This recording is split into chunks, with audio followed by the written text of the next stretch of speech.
You're tuned into 9 to 5 Work Rebels with your host, Ebony Gale. Hello, everybody, and welcome to Gems in Comms Series Special, brought to you by 9 to 5 Work Rebels podcast and in association with Hanson Search, the award-winning international exec search consultancy. I am Ebony Gale, your host, and today it is my pleasure to be speaking with Sudha Singh, who is the founder of The Purpose Room. She's also the host of the Elephant in the Room podcast. She's a co-chair of the PRCA Equity and Inclusion Advisory Council as well. She's also the founding member of the PRCA Race and Ethnicity Equity Board. Okay, nice little EEE there for you. Thank you so much, Sudha, for joining me. No, thank you so much for inviting me. I feel that it's such a great privilege to be here today. You are most welcome. So just to give you a little bit of what this podcast is all about. So the idea is that we are giving, people of color that are working in, PR and communications, marketing, that kind of field, their flowers, essentially. Kudos to you for, making strides in this sector and, for the work that you're doing with the Purpose Room, as well as, your podcast and everything that you're doing moving forward. So it's all about, celebrating our people of color within the industry that we know is really a majority white industry. So again, a big thank you to you for joining us and a well done to you, of course. So to get started, we always like to start off with our guests telling us about themselves. So please do tell us about yourself and what you do. So I'll start with what I do. I run a consultancy called The Purpose Room, and I consider this to be my second innings. I founded the consultancy in the process of looking for my own North Star, and that's why I call it The Purpose Room. And we're focused on supporting organizations on their journey to finding their own purpose by being inclusive and also thinking about sustainability. So ESG, sustainability, DEI are big pieces, and I believe intrinsically, linked together. I have around 32 years of experience in the comms industry. And I've worked across India and the UK. So I started my comms career in India, and it was not by design. I just fell into it. I married and I became a parent very early in life, and I joined my career. So when I joined work in the comms industry, I already had 2 toddlers. So I think it taught me a lot about how difficult it can be for women to actually, balance. And on the second part of the question about who I am, so I'd say I think my strongest identity through my life has been, my identity as a mother to 3 adult children. I have 2 girls and 1 son. And of course, in today's world in 2022, I'd also call myself a passionate activist, somebody who has a voice and gives voice to people on the margins who don't have a voice. So often, on my podcast, The Elephant in the Room, it's not necessary. I'm not looking at people who will attract huge audiences, but I'm looking at stories which are not getting a platform. So I'd say that's who I am. I'm passionate about what I do, and I feel privileged to be in this position today to be able to speak up. That's amazing, and that's great. And I share your passion there. Hence why I started this kind of podcast. It's just helping to amplify those voices that you just don't hear from. So completely with you on that. Completely. So I wanted to ask you something about your experience, of course. So have you always wanted to work in comms? No, actually, no. And I'm sure this is something that you've heard from a lot of people. I was actually on track to become a journalist. And I had a master's in journalism and communications. I interned with one of India's leading newspapers. Wow. And I would have wanted to continue to do that. And I was also doing a master's in philosophy in India. At that point in time, you needed to do an MPhil before you did a PhD to sort of become a subject matter expert. So the Middle East was of huge interest to me, but I had such bad tutors that I dropped out of it. And because I already had kids, and I was thinking, oh, I can't waste my time trying to do something that is so difficult and I'm passionate about. And it was just by chance that I got into PR. I applied for this role, and this was the first role that I applied for, and I got the job, actually. Oh, amazing. So I was going to ask you what attracted you to the industry. So really, you kind of fell into it, really, didn't you? Yeah, and there's quite a few people that I've interviewed who said they wanted to be a journalist and then end up coming down this route, which is obviously, it makes sense. Yeah. No, I think in terms of what is so interesting about the industry and that has kept me in it, there are two things. So one side was fear. I got into it.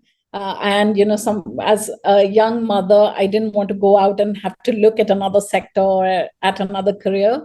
Right. But I really enjoyed what I was doing because I was working with some of the leading businesses in the world, Singapore Airlines and Lego and Air India, which is a national carrier.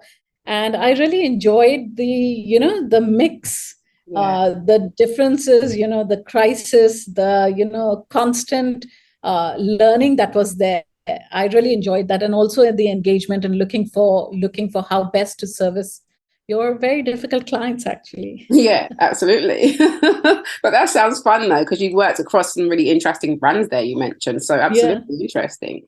Okay, so moving slightly a bit more into, obviously we touched on experience, we're going to go a bit deeper. So one of the questions I ask everybody is about, when did you become aware of your ethnicity? So I always use the example of me heading off to secondary school, first year, 11-year-olds, and then hearing about the Chelsea Smilers racist group who would go around and take some sort of object, it's usually a knife, and would cut you across your face as a Chelsea smile. And I remember just be thinking, this is horrific. And whilst obviously we know we're born in the skin we're born in, but that was that moment of, oh, wow, in this society, this is what you can expect. What was your kind of experience? Hopefully not as traumatic. No, I'm so sorry to hear about this experience. It's like horrific that, an 11-year-old child has to go through it. But Ebony, this is such a wonderful question that you've asked. Racism is not unique to the UK. So if you speak about a country like India, casteism, regionalism is the racism. Yeah. And it creates the divides, it creates discrimination. So I would say, so, my parents are from an area in the northeast of the country, not the extreme northeast, but northeast part of the country called Bihar. Okay. And, it's a state that has been always parodied for its poverty, for its, just generally not being so great. Historically, there have been great things in that state, but since India gained independence, I'd say not so great, so great stories. And so that was an identity I was never keen on owning. But I grew up, my father was also in a job that was transferable, and we never grew up in that state. We didn't grow up in that state. We grew up in different parts of the country, and in different parts of the country, you learn different things. But the place where I found my home was in western part of India, in a state called Maharashtra, in a city called Pune, which is supposed to be very culturally evolved and nuanced, and it is a student city. And I felt a sense of belonging there.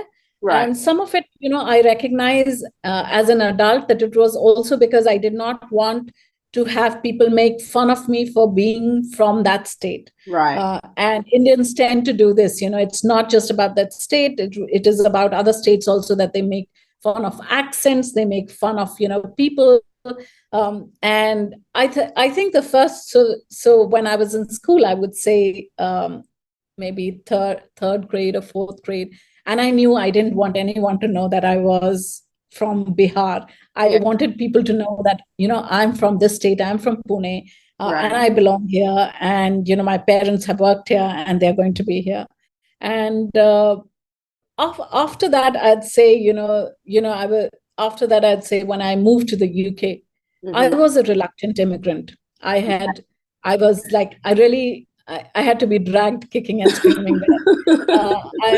I was already, 30, 31 or 32, I think. Right. And I really didn't want to be there because I believed that there was racism inherently. And, I have always read up, I come from a family which was huge readers and very evolved in terms of, inclusion, etc.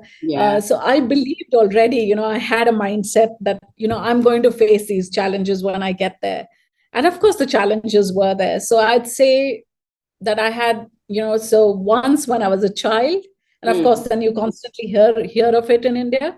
Yeah. And then when I moved to the UK, I think it was really difficult for me just to make friends, just to, get in. I don't think I have gotten in as much as I have in the past 2 years when everything has been shut down and I've been online. Amazing. Interesting. Yeah. Interesting. Okay. So that was two very different experiences, because obviously as a childhood, you've got the whole ism about the, you're from a town that's looked down upon. So you wanted to kind of rid yourself of that. So you were quite aware as a child about those situations in India. Then coming here, you're faced with a completely different ism, which is the racism. And then it's more a case of, trying to, I suppose, find your feet here, right?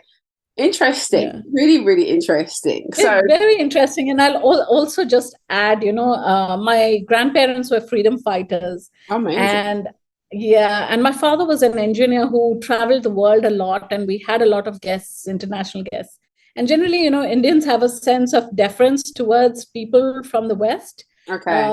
And white-skinned people from the West, let me say that. Yeah. And we did not have that, even growing up, we treated them as, we were equal to them in sense of capability and abilities and intellect and, the way we spoke or whatever we did. Yeah.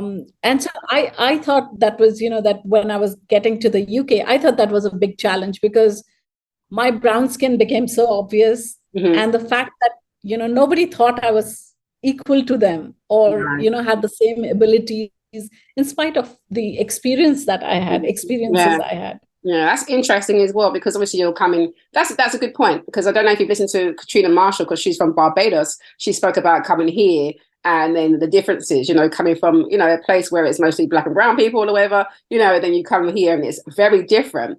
And did you find, in terms of going through employment, we're going to get through to this, have you felt like your race or ethnicity held you back in your career, particularly over here in the UK, obviously in India? Absolutely. Right. Not once, several times actually. But yeah, we had made the decision as a family to move there, and it seemed I had no choice. So the first time round, the number of jobs that I applied for, it was not funny. And recently I interviewed someone from, was it Sweden? Right. On a podcast, Sushma, who's works now at Transcom, and she spoke about this, that you apply for hundreds of jobs and people don't get back to you. You have the qualifications, and you know how women are, you need to match up to at least 90% to 100% in order to apply for those jobs. Yeah. And people just don't get back to you because, of your name or maybe that, I think earlier we used to have a little photograph on our CVs or, our bios, and people just didn't get back. So a job that I got at the Commonwealth Business Council was because one of my past clients from India recommended me to the organization, to the Commonwealth Business Council. Wow. And if I hadn't had that in, I wouldn't have been in. I would have been strong. And you got the skills. And afterwards, when after a point in time, I quit my job at the Commonwealth Business Council and tried to get other roles because I wanted, to be able to grow in my career, because I'd worked there for 5 years and I wanted to move on. and I just couldn't get anything. I was so desperate. And that was a time I had to come back to India to look after my father, to look after my mother, actually, after my dad passed away after a long illness. And then my second stint was when I came back, tried to come back to the UK. We had a lot of financial commitments. So you can say, I finally came back to the UK in 2015. Mm-hmm. I've been trying to do so from maybe 2013. Wow. And I have hundreds and hundreds of applications that I had written to, agency head, to, recruiters who just wouldn't give me the time of the day. And, some of the places, some of my clients recommended me from India because they'd worked, a DuPont or an IHG or, the Confederation of Indian Industry. Yeah. And they said, maybe you could speak to this person and that person. And I was just not able to open doors. I was just not able to open doors. So definitely, I have seen that. I have seen that. And it has, I think, like it does to everyone, it really impacted my motivation, demoralized me. And I think I'm getting a bit emotional. No, I completely can feel you on that, because it's a horrific way to be treated, especially as you've got the skills, you apply, you don't get any responses. And then, if you start to question yourself, and it's not a question of your skills at all. The problem's never with you. It's always with them, and that's what I remember. We place that family back with them. But whilst you're going through that, you can't help but sometimes, you start to look at yourself and start to think, oh, is it me? But no, it definitely isn't. It's the system is broken if that's what they're doing. They just see a name. And it was, it was really frustrating because, when I came back, this was also the time I had an empty nest. Yeah. So my kids were grown up because I had them so early and they'd left home. Yeah. And I was thinking, okay, this is going to be my best time. Best time. And I'm going to rock it. I was an agency head in India. I'm not going to be an agency head in the UK. So I recognized that part of it. I said, I'll take a couple of steps down. I'm okay with that. So people wouldn't give me a job. Wouldn't even give you a chance. Thank you. I think that's amazing that even for you to get a job at the Commonwealth, that came from recommendation from India. I mean, if you didn't have that, then what would have happened? It's unbelievable. Unbelievable. And I'm sorry that you had to experience that. Obviously you're thriving right now, but I'm sorry you had to experience that, and I'm glad that you're sharing that, because you're not alone in that kind of experience. No, I'm not alone in that. There are lots of people who go through these struggles. Yeah, absolutely. Absolutely. Sadly, So would you say, have you actually ever witnessed racism in the workplace whilst you were here in the UK in particular? I think it's very subtle, right? It is. It's microaggressions, not getting access to, some of the pre-projects, not being included in a lot of the conversations. Yeah. And,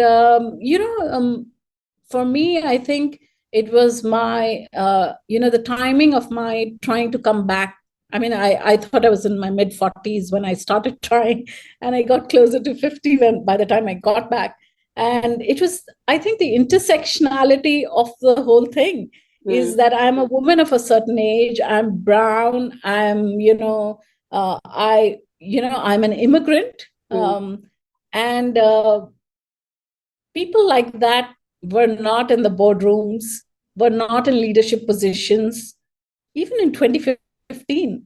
I hadn't seen them, and I didn't see them in an organization that I joined for a short period of time. I have seen that very, very clearly, not just with myself, but with other people, where, you don't get projects. You just, don't get to be a part of the inside, group, the inner group. And you're trying very hard to fit in because it's supposed to be your job to do that, to be, to get the cultural cues, to get, the references. Nobody else is going to make the effort unless it is some sort of racist trope, which is really not helpful at all. No, exactly. Absolutely not. Indians and great curry or something like that. Yeah. Something where you just think, okay, right, more microaggressions and racism coming your way, So it's interesting. So like you said, we see it across the workplaces. Have you, obviously it's more microaggressions like we've been talking about.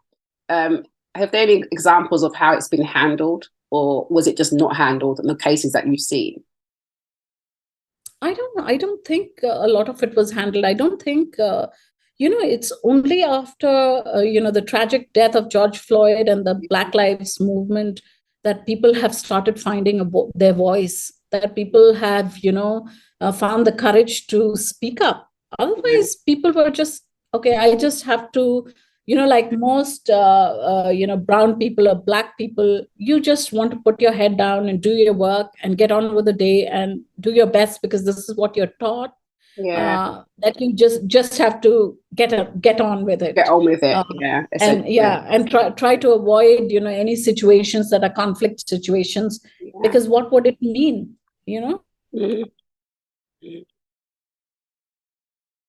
Yes, I see. I know what you mean on that as well. And it's interesting because a lot of us have been taught to just kind of smile and get along. But actually, as we do that, we're actually creating trauma for ourselves, because it's quite interesting, like actually going into the workplace as a Black or brown person, we have different issues we're facing. Even the thought of getting yourself ready to go to work sometimes is a task itself, depending on the environment that has been created for you, right? So as I mentioned environments, I want to ask you, is there ever been a time where you have spoken up and maybe you wish you spoken up or self-advocated around sort of like racism or sort of discrimination in the workplace? Because we all might have those instances. I've had instances where I look back and I think, okay, that wasn't handled as well. I wish I said this, that, and the third. Or, as they say, hindsight is a great thing. But I just want to know what your thoughts are around that. Have you had experiences where you have had to sort of like really self-advocate, or maybe on behalf of somebody else? Yeah, definitely hindsight, as they say, is 2020. So I had the courage to speak up when I was in Indian workplaces. And there is discrimination here too, for people who come from smaller cities, smaller towns, who do not speak English as a first language. There is a lot of discrimination. There is a lot of stereotyping. They can be excluded from opportunities also. And so I have spoken out on those occasions. And as a leader, I have, tried to shut it down firmly and not allow that because I was responsible for the agency. So I'd not allow that at all to happen. And start conversations, start education and awareness on that. So I did that in India. But unfortunately, I didn't do it in the UK. And I feel today when I speak up, I speak about everything and I'm not scared. And I don't know why I couldn't speak up in the UK at all in the course of, working for that whatever period of time that I worked. I just couldn't speak up. And I would say that in my last stint, I didn't speak up because I just didn't want to, shift the balance. It seemed very fragile. I was deeply unhappy there. The people seemed really wonderful. I was deeply unhappy. So probably people didn't realize what they were doing. And I didn't want to sort of, unbox, open the Pandora's box, so to speak. I didn't have the courage. Frankly speaking, I didn't have the courage. I didn't know what would happen to me if I did. That's the thing, isn't it? Because that is the worry, and I can understand, that being a concern. So, I completely understand. Will somebody say, am I just joking? Or is this, just banter? Or you didn't understand it. They didn't mean it. I know this person. I know you so well. I didn't really mean it like that. You're being serious about it. So, and also the other extreme. What does it mean for somebody who's already excluded to raise a complaint, and then what happens? Potentially face more exclusion. So absolutely. I completely understand that. And like you said, you don't know how it's going to be received. So it does depend on the environment and how open that environment is to help. Because I say that to people all the time, you might have an issue, you might raise it, but it can fall on deaf ears if the environment isn't conducive to really trying to move forward in a positive direction. So I completely understand that. So thanks for sharing that. So I always ask about code switching. Now, when I say code switching, I'm talking about the fact that, at home with our families, we're very comfortable. We might speak a bit different. Like for me, I might drop into a bit of patois, Jamaican lingo. here and there. Obviously I wouldn't necessarily do that in the workplace. So my question is about, do you think people of color will forever be kind of code switching so that, to kind of, or can they lead with their authentic voice in the workplace? What's your thoughts around that? Yeah, so this thing about bringing your whole self to work and bringing your authentic self to work. So that's a choice. It is who we are at home. We tend not to be that same person in the workplace. And but what I would like, when I code switch at work, Mm-hmm. I'm code switching because I am in a professional environment, and not because I fear what I say could be misinterpreted, or what I say will be looked at, it would be taken as aggressive, Right. or what I say would be taken in the not the right spirit. So I code, and then you lack the authenticity, because then you're sort of hiding pieces of yourself that would enable you to work well with your teams. Yeah. Because you're not sure how they will take your advice, or they'll say, what do you know of this culture, or what do you know of whatever is happening around here? So I'd say we never bring, it's difficult to bring your whole self to work, because I think some of us want to really segregate that. Yeah. But authenticity means, being authentic in the workplace means that you are able to speak up, you're able to be open, you have confidence that your team members, your manager is going to support you. And that's when you will be your authentic self. Right. And I think at this point in time that, maybe a little more awareness has happened, but I'm not sure it's happening everywhere. Yeah, I agree with you on that, actually, because again, like you said, it is just that, not everyone does feel comfortable bringing their authentic self. And then at the same time, how welcomed is that? And, it's interesting, I feel like there's so many sort of nuances to talk about within that in itself. But when we moved to the UK in 2020, and I was working at the Commonwealth Business Council, fortunately, there were a lot of, Black and Asian people, because it's the Commonwealth, and there were advisors, etc. But, the conversations around food, you could never get Indian food or food that was not a sandwich into that place. Yeah. Because they'd complain of smell, they'd complain of whatever, or they'd say it's different, please, don't get it, or whatever. But we've changed. We've moved since, in the 20 years since. I mean, I think it's acceptable to have a wrap which is chicken tikka masala or whatever.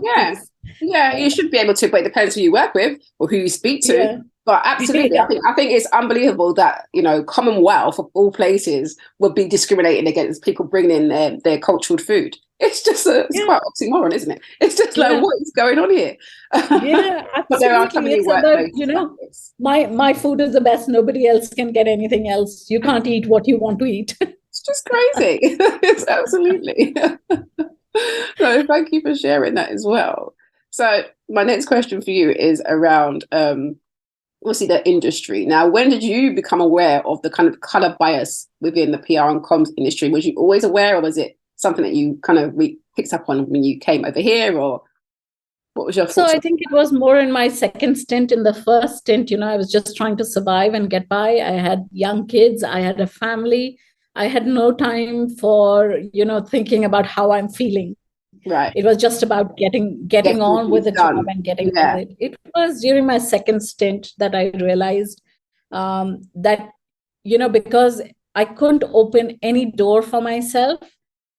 And it got me thinking, this is maybe 2017 and 2018. And I went into a period of deep learning to understand why I was facing these barriers. So I'm a cisgender middle-class woman. Mm-hmm. It's not as if I have, issues with social mobility. My children didn't go to private school, but that's because we don't believe in it. Right.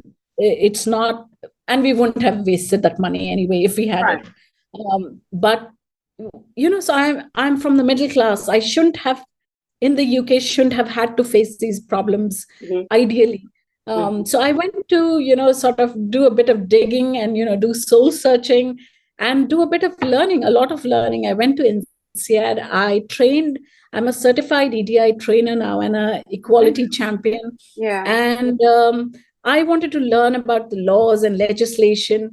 And, in the course of the learning, I realized that it's my intersectionality. It is my brown skin, it's my age, it's my being an Indian, it's immigrant, a person, who's come back, a returner, all of these things and the choices I made in my life, before that, had coalesced to create these barriers for me. It was that point that I realized, how damaging my skin was for me. For you.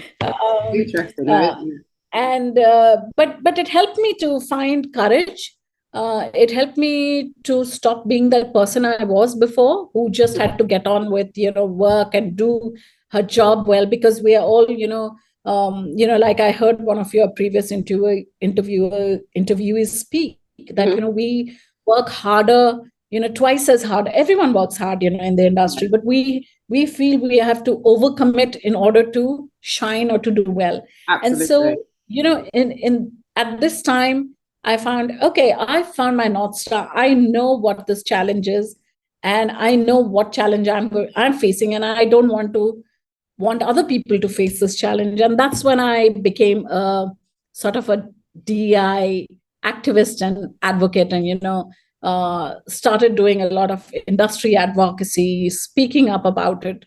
And I suddenly found my voice in my 50s. So because of the skin and because of the challenges that I faced, if I had not left agency life, I didn't leave it by choice. It was the rock and a hard place. Yeah. And if I had not stopped thinking that, my career needs to follow this agency path where I'm a partner, leader, etc., and I had not stepped back to think of an option, I would have never been where I am today. So the brown skin was a big challenge. I recognized it in my second stint in 2015, I guess. Yeah, interesting. All through rejections and ghosting and exit. Yeah, you start to realize, absolutely. And that's one thing I always say, that it doesn't matter if someone's racist, doesn't matter if you're rich or not, they will look at you as a particular way. And you see that throughout the world. But it's amazing, isn't it? Just that people will literally,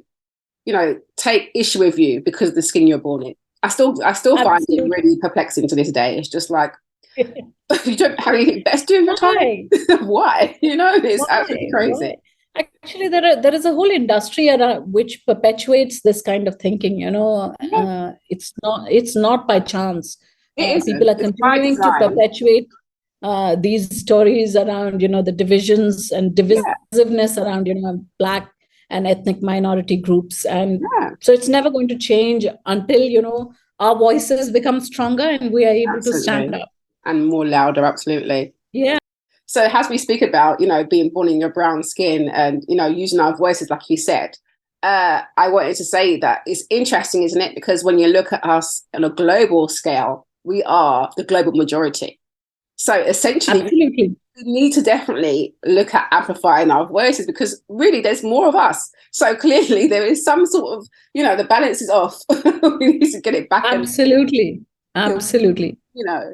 So no, I definitely agree with you. We need to reclaim our voice, Ebony. That's what we need to do.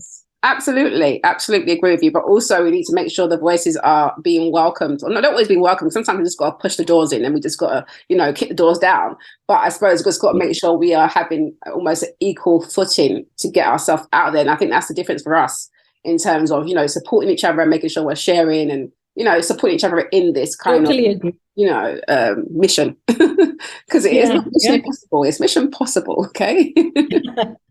So I wanted to get your thoughts on allyship.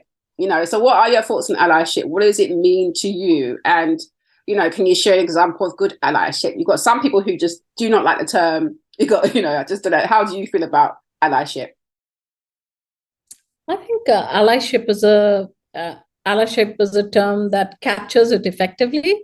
Mm-hmm. And if people can come up with a better term, that's great. But it's something that is so important in today's world, in the workplaces.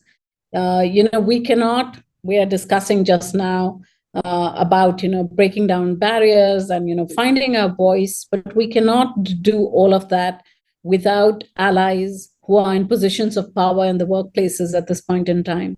And there are a lot of allies. Some of them need to be activated further, and those that are already sort of converted and in tune and want to support are doing a great job in the industry. I know of some great leaders who are like really stepping up, and trying to set an example through their own actions, around how allyship should be. Allies don't have a role that is, of a bystander. They have to be an active participant. And they have to, understand. So they have to do their own education. I think everybody should educate themselves.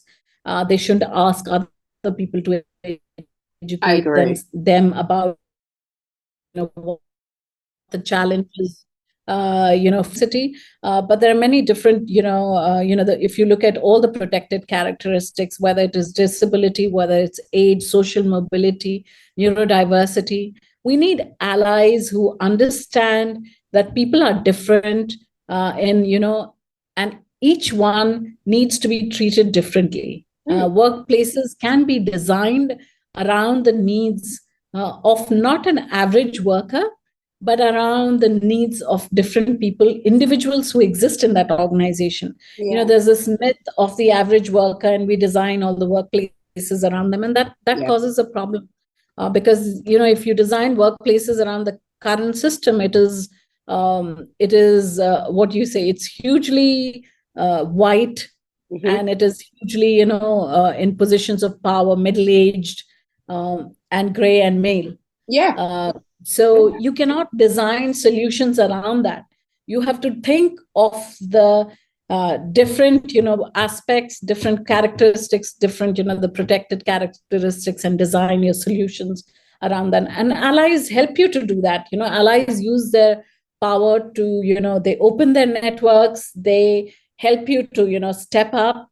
They will be your ally if you're in a meeting. They will, give you a chance to speak instead of speaking themselves. If they have a conference, they will invite you to that conference, or they will get you to speak instead of them. And so they have a huge role to play. And, we cannot do this without allies working, in sync with us, in step with us. Very, very essential. I believe allyship is very critical to our success. Yeah, absolutely. And the examples you've given there are exactly it. Yeah, absolutely. I agree with you on that. And it's a case of, we, as people of color, like I always say, we turn up to work, we are ourselves, we're trying to do what we can within the workplace, within its parameters. And absolutely, to change and to move and to shift things, you definitely need allies to help to create that. So I'll share one example, the PRCA. Unfortunately, everybody took action only after Black Lives Matter. The PRCA board composition changed in June that year. And it changed because a number of people who were on the board stepped aside and said, you need to get people, have representation on race and ethnicity. And they got people in. And I thought that the people who it's very difficult to step away for most people in power. I've noticed they don't want to step away from roles, but these people stepped away and they tried proactively to make sure that, we got in the right people in place. And so you have, someone like Barbara, who is on the PRCA board, and she's brilliant at what she does, and, being a brilliant spokesperson for the Race and Ethnicity Equity Board, as at the PRCA Equity and Inclusion Advisory Council, of which I am chair. On our gender work stream, we have Mark Wainwright, and I think he's a tenure. I hope I'm not saying the wrong agency. And he works. He's from day one. He's been involved in the gender work stream. And his inputs and his support has been incredible. We need people like that. We cannot just, work in silos by ourselves. with ourselves, Yeah. We'll miss out on perspective and also on the power networks and support that they could Absolutely. bring. Not to mention, we are not the ones that created the systemic issues in the workplace. So it takes them to undo it effectively. Absolutely. So absolutely. So correct. Yeah, absolutely. Okay, so moving a little bit more into you. So I wanted to understand from your perspective, like what motivates you and what inspires you to keep going? We live in an incredible time. And like I was mentioning a couple of questions ago, that I have never felt so energized, so positive, so motivated in my career like I have in the past 2 years. And this is, during COVID times when there's been a lockdown, when you're not meeting people in person. But what that has done is that it has freed people up to meet over Zoom, to stop making excuses.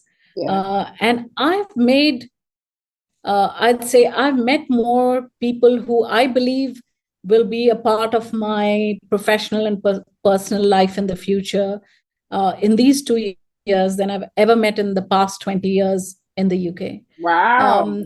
And that really motivates me. I get motivated by the incredible young people who are doing such a tremendous job by speaking up. And not just young people, young, old, people with disabilities, people with neurodiversity, who are so sure about what they want to speak about, how they want to run their life. And they're not like me in the past, where I need to put my head down, I can't speak because it might sort of shake things up. So I'm really motivated by the incredible people who are there is Kamikwa from Kolda. There is Elizabeth, who is doing a great job. There is Shiraz Gulcher, who is people like us. There is Diane Gray's son, who is like giving her time and doing this ethnicity pay gap thing. And there are so many agencies that have been set up around purpose, who are not following the old model, but who believe that you can work in a purpose-led organization and have a more fulfilling career, with flexibility, with work-life balance, but doing some great work. So I am really, really motivated by, the world where we find ourselves. I know there's a lot wrong in this world currently, but I believe there is a lot of hope when you see all of these people. And of course, one of the biggest motivations for any mother, and my children, they inspire me every single day. My kids are like go-getters. My older daughter, she works with Kraft Heinz, and she is the food services lead over there. And, the incredible amount of work that she does, and she follows her passion. A couple of years back, she went to learn stand up, and she gave herself 30 days to learn and then stand up in front of on a stage and speak up and run a whole show. And I thought that inspired me. Okay, if she can do this, I should, after 30 years, be able to do some things. My other child, she's such an adventurer. She travels everywhere. She doesn't let other people's views, ideas of her sort of change her. And I think we need to learn as human beings that, I cannot respond in a fashion that person is thinking I'm going to respond. I need to be my authentic self here. So there's so much of motivation and so much of learning. And my son, he is an amazing young man. He is, he's an amazingly sensitive young man. I think being raised with two older sisters does that to you, but also kudos to him. Well, that's good. That is good. But I agree with you. The young generation I feel like they're very much more vocal. And I think that's important. That's also because they've seen things that's happened in the generations before them. I feel like it's spurred them on, and they are much more, well, actually, if it's not like this, I don't want it, and I want it to work around me. And I love that. I think that's we should all be taking leaves out of their books of these young ones. It Absolutely. It's also freed me up to do a lot of learning I'm constantly learning, which I never did in my 30 years. I didn't have the time to take a break and do that. But at this point in time, I've just been learning and learning. My ESG stuff, I've just finished an IIFF course and the GRI stuff. And I'm constantly challenging myself. I wouldn't have done that if I didn't see so many of these people, doing so much to make a change. Yeah, no, I understand. So I'm inspired, definitely. And that's brilliant. All right, so moving on, I wanted to ask you about challenges. So what have you found the most challenging on your journey so far? Well, I've got an idea, but I'll let you answer that. A lot of challenges, not being recognized for your experience and capability.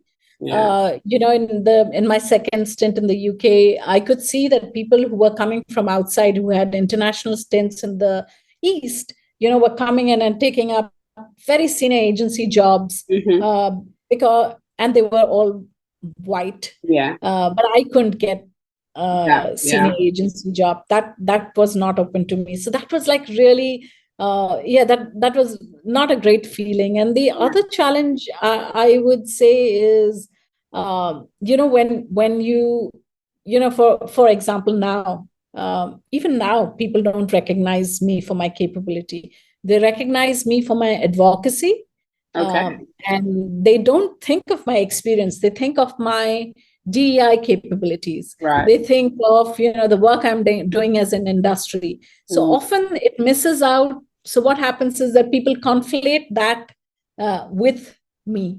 That's just a part of me. That's a part of me that exists because I've faced and I have seen the amount of, discrimination that exists, and I want to make a change. But that's not my day job. And so unfortunately, I don't get, the amount of work that I would think I would have gotten in the UK, considering my experience even now.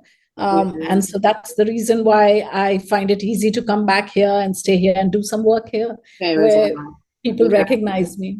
Yeah, and recognize all your skills as well, which is awesome. Okay, so going back to being an employee, putting your employee hat on, what I wanted to ask you is, what would you want from your employer, and what makes a good working environment? I think what makes a good working environment, I would say that I think the first thing, it starts with, culture is a very important thing. But I think it starts with where you're going to look for your people. How are you recruiting those people? What are you paying those people?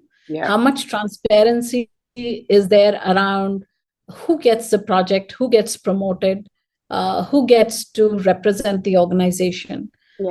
Because I still notice that, people like us, Black and brown people, generally, we do a lot of heavy lifting around DEI issues. And, that's why I keep telling a lot of comms people that please remember, it's not your job to do DEI. You should be conscious about it and know about it and speak up if somebody, but it's not your job to deliver on DEI. There is a specialist who should be doing that. And often comms people find it that it's their job. It's also become their job to, do everything around DEI. So I'd say transparency is critical. Where are you diverse talent within an organization, so that when somebody comes in, if you are a Black person or a brown person, young Black or brown person with social mobility issues, you can see other people like you in the organization who are higher up in the chain, in the food chain, and you are not the only one, the token hire who is going to sit in all the client pitches, etc., or is going to be in the ERG. That is very critical. So I think it starts with first the processes, and then the culture inside. The culture inside is also the responsibility of the leadership team, because people within an organization tend to sort of emulate their leaders, their behavior.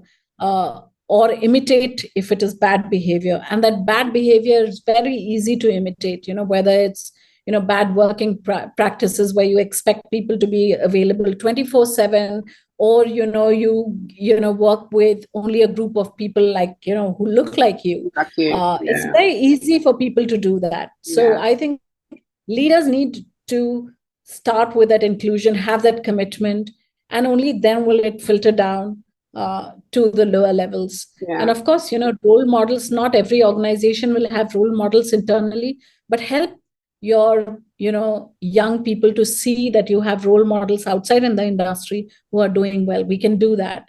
And that's a very good way to sort of make up for the absence, but to show that see, this person is already ahead of something, and you can also get there in this organization, and we want to help you on that journey. So the workplace has to be designed not around diversity, which is the numbers game. It doesn't help at all if you don't have equity and inclusion. And so the whole design has to be around that. If you have people with disabilities, where is the access? How is the access? With neurodiversity, are you expecting people to sort of just be in one place or work in a certain standard 9 to 5? We I was speaking to a coach the other day, and I was telling her that workplaces in 2022 still continue to follow what was designed in the 50s or before that. Exactly. And these workplaces were command and control, right? Mm-hmm. There is the central command. They want to look at everyone. What is everyone doing? It's a very like a military. Correct? It is. It really is. Have you done your job? Have you not done your job? You're not giving people that opportunity to believe that they can do things themselves, and they can, right? We've seen that in the past 2 years. It has upended all conventional wisdom, all the excuses agencies and organizations were making around flexible work and remote work. They were productive. It just doesn't so many of them made so much money. They have to stop making excuses. And don't start with the diversity piece. Start with the inclusion and equity piece. Equity, absolutely. I believe that as well. And I thank you for your answer, because I was just about to ask you about diversity, but you literally just answered it already. Because I was going to say, what does diversity, equity, and inclusion look like? And you just described it. Essentially, looking at, everybody's different needs and making sure you're including that. And obviously, definitely, equity to me is definitely key, because that makes a big difference in terms of where people are in the organization, because you've got to be a bit more fair about it. Why has that person been here for 15 years and someone else do the same role but has skipped up how many times? And there's things to look at. So it's really interesting, but we could sit and talk about this forever. Ebony, there have been 2 reports recently, one in October and one in September, I think, one just this month and one in September, which speak about how DEI efforts across the world have stalled, and that most of the money that has been going into DEI efforts has been on numbers, on diversity. That is on, just getting people in, but not thinking about, is the environment such that those people can succeed and stay in the organization. Exactly. I find that really frustrating, because I feel like so many organizations have been all about optics. So post George Floyd, you have people posting these black squares, but then you hear things about, people of color who are working for these agencies and having issues, and then you're posting black squares. You've got to, sort out your own home first as well. So you've got things like that happen that I find really frustrating as well. So I know I've seen that. I think I saw the report you was talking about, and it just kind of, cemented what I was thinking again, which is there's too much focus on optics. You've got to find out, is this an environment that's actually conducive for people of color to be here? What kind of experience do they have when they get in there? What's the actual environment like? You can bring people in, and then you've not changed mindsets within the workplace, then that person will be leaving pretty soon. So, again, like you said, it's really an interesting area, very interesting. So I want to walk you into a bit more of your proudest moments. So can you share with us, one of your proudest moments? Could be work, could be personal, and maybe a career highlight. So I think I've had I've had a fairly prolific career in spite of these challenges. And I've worked on some brilliant businesses. I think at the Commonwealth Business Council, I was given the responsibility of setting up the Commonwealth Business Women's Network. And that was not by strategic design. It was because I was the only woman on the strategy floor. So they handed it over to me. But it was brilliant that I got that responsibility. And I got an opportunity to actually, give inputs on policy matters. I presented at women's ministerial meetings, at the WTO, at on the sidelines of the UN. Yeah. And I had an opportunity to engage with people, across different geographies, across different what do you say? Their thinking process was different, and I learned so much in that. So I'm incredibly proud of that time. In terms of my PR, sort of, there are too many to mention, but I am certainly very proud of the work that I did with the Tata Group of companies in India. Yeah. They are a really values-driven company, and I feel immensely proud that I had an opportunity to engage with such a company for such a long period of time. More recently, I feel proud of myself actually for getting up. After getting hit by the bus and sort of dusting myself, getting up and hit by the bus, as in the profession. Barrier. Yeah, I know what you mean. Yeah, that kind of. And dusting myself and launching my podcast, The Elephant in the Room. I feel really proud about it because I treat it as my learning and listening project, and I don't have anyone else involved in it, except an editor who, edits. Once I edit the transcript, he edits bits of it. Yeah. He's brilliant. But otherwise, I, look for my guests. I do the questions. I do the research. Yeah. Because I learned so much from it. And I'm very proud that, now we are on our 83rd or 84th episode, 2 years in. And I'm also proud that I'm trying to make my way in spite of the challenges that I have faced, in spite of the barriers that I continue to see, in an area that I believe is going to be good for me, of course, for my soul, and working on, ESG and sustainability and, DEI. It is good for my soul, but it is also incredibly important for the planet. So I want to work on my passion projects, and I'm proud that I'm able to continue to be on the journey. It's, in terms of,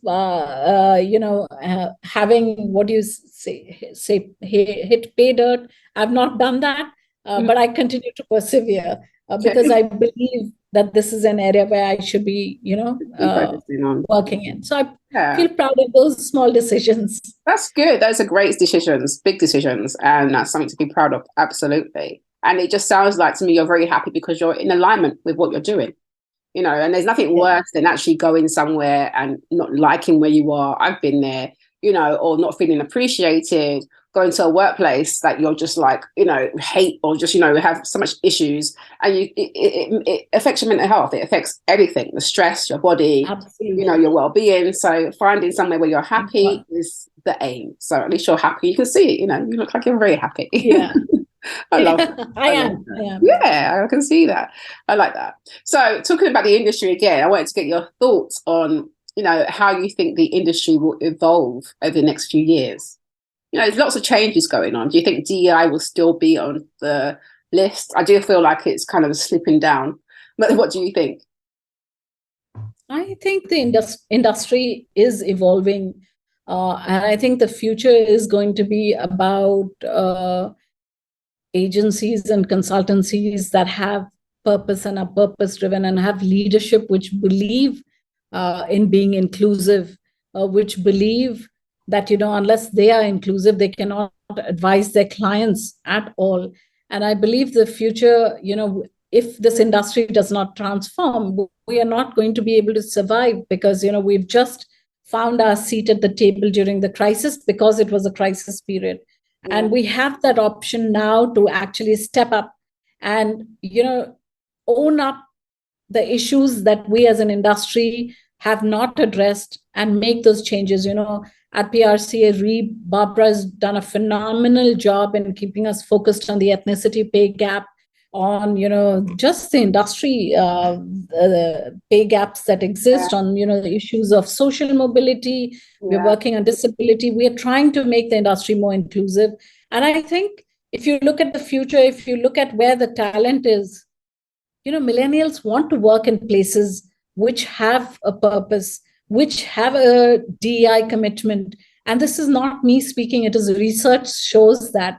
So, if you don't have people to service your business, people to actually work with you, where are you going to be? So I am hopeful for the future, not just because, there's imperatives, but I've seen a lot of people proactively going out and setting up their own shop, which is very purpose driven, and which I think in the future it's going to be about these agencies that are going to support clients doing incredible work, because they're going to be very focused, they're going to be very skilled and experienced, and they will have deep understanding in the areas that they are talking about. So I'm very, very, very positive about it. But I think for the future, it is also about, as an industry, we have to constantly skill and upskill people. And we have to show people, I noticed that in this industry, when you get to 40, not everybody becomes an agency leader.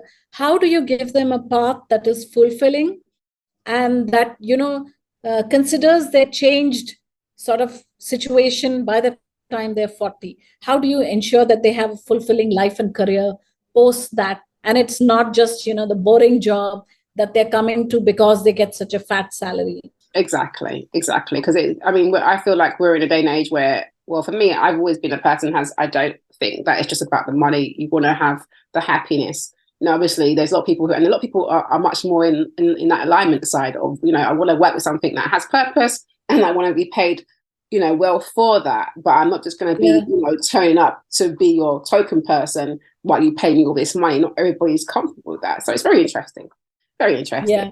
Sorry, I just want to add one more thing. And it's never going to be back to normal. Like a lot of people are expecting back to normal. You never go back in time. You can't go back in time. The future is about, thinking about solutions that suit, your employees. So young employees may not all young employees may find it easy to, work from home. But some may find it easy because they have caring responsibilities and they have extended families. So you really have to think about the future, be open-minded about it. And I think as an industry, we have to do that. We don't have a choice in this matter. Yeah, absolutely. Agree with you on that. Absolutely. And I think the days of the excuses of, well, like we said about the pandemic, before the pandemic, it was, no one can work from home and all this kind of stuff. It's like, you've had a whole pandemic now. Business is pretty much as usual. Lots got done. So there's no excuse here, There's really no excuse. Absolutely. Absolutely. So what key lessons would you say you've learned throughout your career that you'd be happy to kind of share with our listeners? And we'll make it a double. And what kind of advice would you give to young people, particularly of colour, who are considering entering the industry? Yeah. So I think this is such a great question. So key lessons that I have learned, my biggest learning is that everyone needs to network. Women from Black and ethnic minority communities or marginalized communities, even more so. Because if you don't have the networks, you don't have the safety net, this industry is very difficult. And I found that I think a lot of the challenges that I faced was because I did not have any networks in the industry. So, I was, when I was here, my kids were young. And when I was there, my kids were young. They were growing up. I had no time after, working for 12 hours to actually go and network. I wanted to be back with the kids and the family and, just do my thing. So I never spent any time on networking at all. It was not something that was a priority for me. So I would say networks are very, very critical because they help you to grow. They help you to connect. And, more than friends or people within the industry, that who very closely, I think these networks are important to your personal and professional growth. And these networks, you can get personal advice, you can get professional advice, you can get guidance, you can get, connected to other networks. And it helps you to grow as an individual, to learn different perspectives from people within the network. And of course, sometimes you'll find a great mentor or a great sponsor within those networks. So for me, I think my biggest learning was around networks. And the second one was about keeping, a mindset around learning mindset. Be curious, be interested. That is very, very important. I think we are in a phase where there is a lot of fatigue around information and content and work and everything. So how are you going to remain, curious, and how are you going to remain, relevant? The world is changing so fast. We have AI, we have, climate change, we have net zero, and some client or the other or your agency is getting impacted by it. So you need to learn all of these things. So how are you going to be curious and keep learning? I think these are two of my biggest learnings in my 3.5 decades of work. And for young people from Black and ethnic minority communities, I'd say from the global majority, actually. Yes. Let's start saying that. From the global majority, I'd say don't be scared to approach people. Again, networking is very, very important. You want to connect with somebody on LinkedIn, connect with them and ask them what you want to. Don't be shy. Don't think, you'll get rejected. There are a lot of really good people who are open to being contacted and, who want to engage with you. And also believe in yourself. I think believe in what you're doing. Don't be fearful when you enter. Because people, this is like a jungle. People get a sense when they can smell the fear. They can smell the, this thing, and probably the reactions, how they engage with you is all based on how, your body language, etc. So believe in what you're doing. Get a mentor, network a lot, apply for jobs, go for networking events. There are so many free events nowadays. If you even go for these LinkedIn events, etc., that happen, you can connect with people. You can tell them that I saw you on this thing and you were speaking about it and it resonated with me. So I would say making connections is very important. And don't be afraid to put yourself out there. There's nothing to fear. Lose that fear, definitely. Exactly. I always say fear is actually false evidence appearing real. So it's not even real itself, just got to remind yourself of that. Absolutely. Absolutely. Yeah. All right. And then jumping into, these are kind of my last bit of questions. So it's around mindset. So, I'm very big on the mindset. So how do you deal with the kind of internal mindset war and, managing self-limiting beliefs? So I think, like I said, in the initial part of my career in India, I think I didn't have the time to think about that part of it, about self-limiting beliefs. I was just very driven. Right. I knew that, I have to know more than my client and my, my leader. So for everything, I did a whole lot of research, reading. I was the best informed. I knew what my teams were doing, right down to the intern, what they did, etc. Not micromanaging, but knowing what they knew. Because knowledge is, sort of powerful, and it can enable you to work better and, work more efficiently. And so that was my focus at that point in time. But, the rejections that I have received during my stints in the UK, they truly shook me up, and they have, I think they really shook me up both the times, and it's difficult to get back to it. And I think the only thing that helped me to get back to it was, the learning that I did, the amount of learning that I did, that education that I put myself through, and also starting to speak up and believe in what I was doing. And to not feel so scared about speaking, to put my head above the parapet, because what did I have to lose now?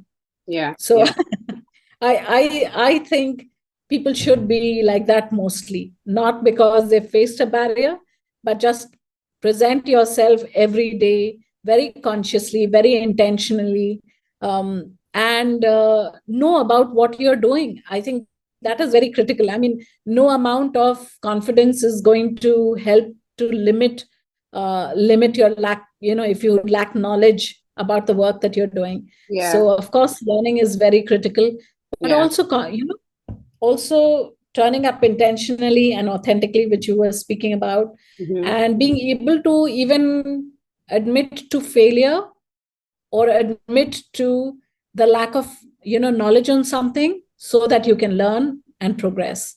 I think that is very, very important. Absolutely agree with you on that. Yeah. Absolutely. And, it's not a bad thing, the imposter syndrome. It helps you to actually check yourself a bit. And if you know how to utilize it positively, use it as a springboard to guide you into, okay, I'm thinking like this. Why am I thinking like this? I need to do 1, 2, 3, and I need to either speak up or just go back to yourself. Why do I think I'm not capable? I have this qualification, I have this experience, I have the abilities, so I am capable.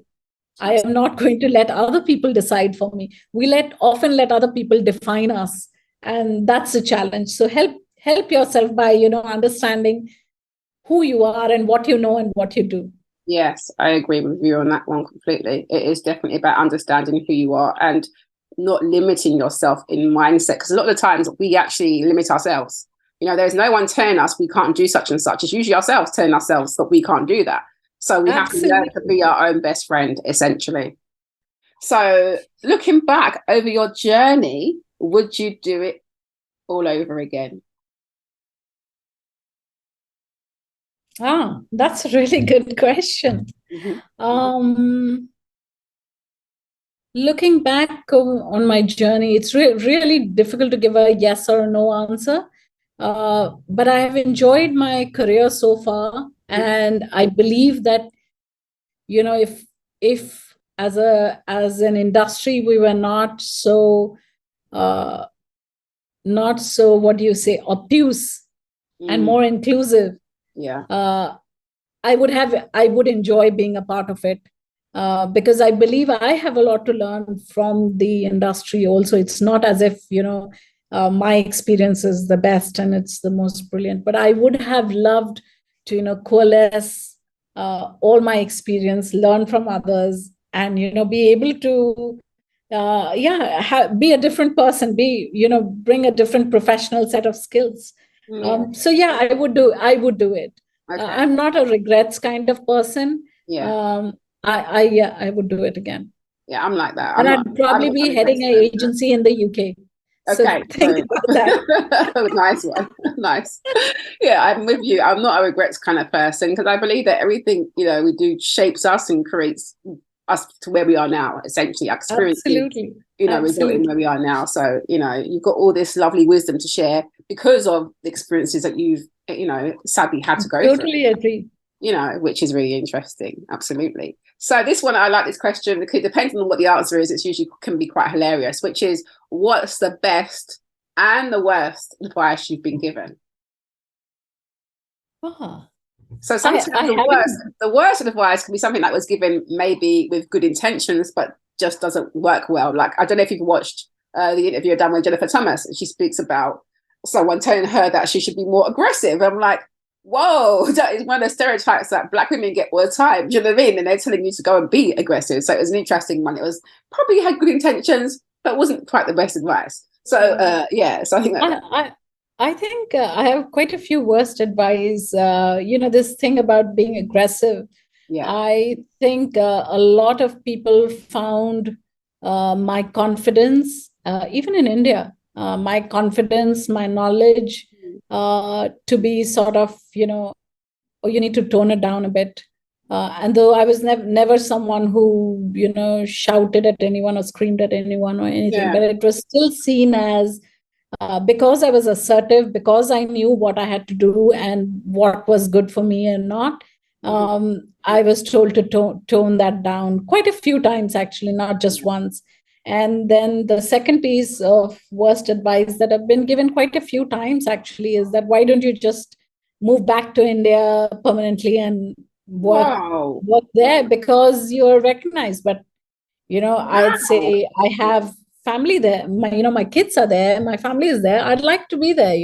I'm a British citizen. I should be able to live. It's unbelievable. you don't have to justify where you choose to work. Like, don't tell me that I'm living in this country. Well, go back. I mean, it's unbelievable. Oh my God. Lord have mercy. And I think one of the best advice, actually, one of my clients had given me right at the start of the journey, and he was about, we were at a restaurant and we were having a meal, and we were at this, like, it was a 7-star restaurant, and we were having a meal. Not that I would have ever gone for it, but he had taken the team out, and then he called the restaurant manager to complain about how the quality of food, and we were mortified.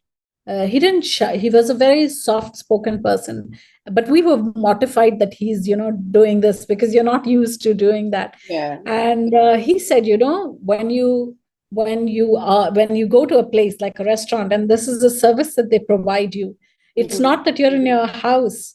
You're paying a whole amount of money, so you need to give them that feedback. Otherwise they will never know that they're doing a bad job of it. True. So if you think somebody is doing a bad job, you need to tell them about it. I think that's in a nice way. Good advice. Yeah, that is good advice, though.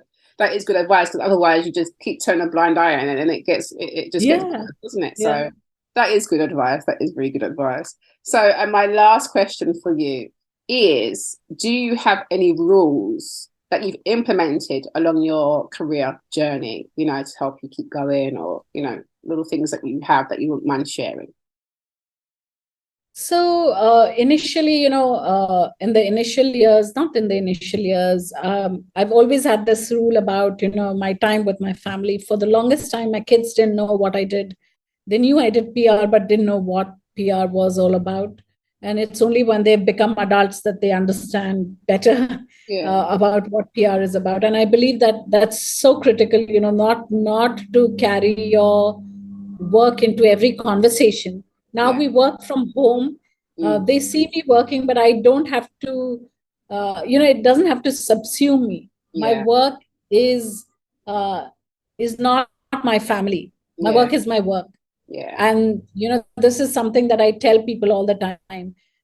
Your work is your work, and your family is different from your work. And build your identity. Your identity should not be your work or your family that you have.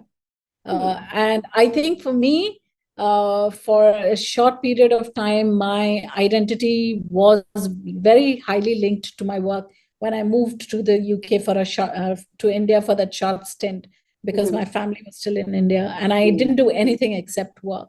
And so when, it got taken away along with the empty nest, it sort of really exposed me. And I realized, how did I get on this path, in spite of being so focused? Because it can shake you up. It can shake up, your whole, who am I? What do I do? What do I exist for? So it's important that, you nurture yourself and develop a personal identity, which is not linked just to your work or just to your family. I think it's so important. And I'm not saying this just for, hashtag Twitter or Instagram. It is critical. No, I believe that. So I understand that. It's like, knowing that, when you have a bad leader or a bad boss, don't make excuses for them. They're just a bad boss. Don't waste your time, So I think these are some of my learnings, definitely around separation between work and my personal life, around creating an identity which is not subsumed by work. We live in a world where everybody's identity, the first thing you ask, where do you work? What do you do? And it's not actually, who you are. And, I get that. I get that. That's why I kind of love that saying, which is, you work, you don't live for work. Okay. You know what I mean? You work for a living. So therefore you need to separate that, and you need to find out who you are. Because like you said, you meet people, what do they say? Oh, what do you do? Where do you live? Like it's always like a checkbox of things that they were asking you to kind of go through. Well, what status are you at? It's like, well, who are you as a human being? Like, who are you and what are you about? And I feel like because of the way we work and the way the society is actually structured, a lot of us don't have time to really get in touch with ourselves until Absolutely. something like that happens, like what you mentioned, where, if something happens in the workplace and you're not necessarily with your family. Like, my daughter's older now. So, whereas before I was running around, doing nursery or doing, things change. Yeah. And you're like, okay. Yeah. So, you start to take note and start to kind of take a look at yourself. But especially for myself, because I work for myself and you work for yourself. Yeah. But I feel like if you're in a job and you've got a family, you've got lots going on, sometimes you can get lost in that. And then you don't know who you are until like. Absolutely. Like, oh, what is going on here? Without the job, without the family, who am I at my core again? So it's even that's an exercise, and I feel like we all go through bits of that too. Absolutely. And, a couple of the other learnings that I've had in the past couple of years, facing that barrier, and that's why, I don't want to change who I am or change my past. It's because it's made me learn so much. Like, we put so much pressure on ourselves to be resilient. Resilience is important, but not at the cost of your mental health, right? The fact that you don't have to be comfortable all the time. Learn how to be uncomfortable. If you're comfortable, there's a problem. The other thing, I think one of the things I discovered is, in all this time that it took me to actually start my consultancy, I think I was still hopeful that somebody would come and save me. Yeah. Nobody does. You need to do it yourself. Save yourself, right? Yes, save yourself. You've got to be your own superhero. You have to be. Be your own superhero. And, my learning is that it's never too late to start again. I've started I'm in my early 50s and I've started again, and it's scary. It's a bit intimidating, but okay, I am better for it, I believe. And I have also learned, definitely, and I think we need to teach everyone about this. In today's world, there is no set career path. No. You're not going to work through your lifetime in one, sector. You have to think about, transformations at different points, changes at different points of your life cycle, of your professional career, to suit whatever. And I think that will take away some of the angst that not just me, a lot of other people also face when they hit barriers like this. Yeah, absolutely. It's a human thing, isn't it? We're going to face barriers. It's just you face challenges. It's how you kind of approach that, So I think you shared some wonderful, wonderful gems with us today. So it's been wonderful having you on. So for anybody who wants to link in with you, I know you're on LinkedIn. So where can they find you on socials? Give them all your details. So I'm on Twitter, @Sudha1404, and also on Instagram @Sudha1404. Thank you so much, Ebony. It's been such a brilliant, conversation. I've taken so much of your time. I'm so sorry for it. I had too many things to share. No, it's great. And also, the last thing, if anybody wants to sort of link into my website, it is www.purposeroom.org. Perfect. Thank you so much. So it has been a pleasure speaking with Sudha Singh. Now I will be back with some more gems from the wonderful world of comms very soon. Thank you for tuning in, and make sure you do stay tuned. And a big thanks again to Sudha Singh for joining me today. Thank you very much. Thank you so much, Ebony.